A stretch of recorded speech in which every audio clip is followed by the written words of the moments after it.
Okay, lunchtime. Hello, happy lunchtime. Today, gagawa tayo ng butternut squash for our lunch. Yan, itong butternut squash is I baked it for 45 minutes, 370 degrees, and then you just lagyan nyo lang ng konting olive oil, salt and pepper. Lagyan natin ng quinoa like that because that's our lunch for today. Enough lang. Ayun. This side, pwede natin siyang, ayan, i-mash ng konti sa gilid. And then, lagyan natin ng konting cucumber. Ayan.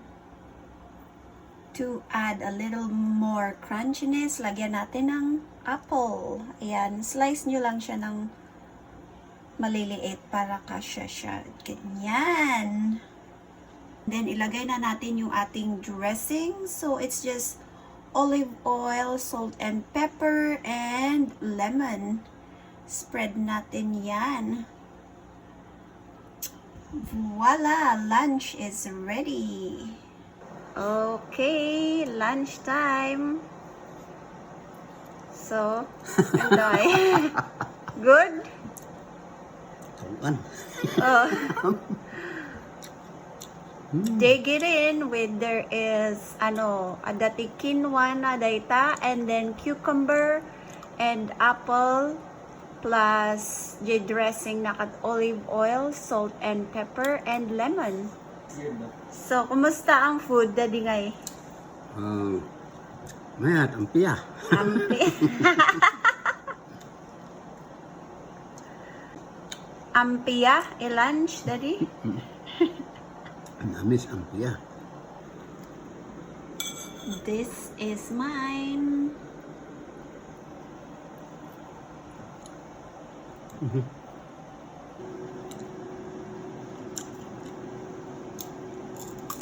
Pumigsa ti mata no mga kate squash. Kalumbas. Kalumbas. Kalumbas ni Uncle Balated de Ufoy. And that's mine. Dandanin nga maibos. Ay sauce. May ibusan, dito pa. Kalumbas.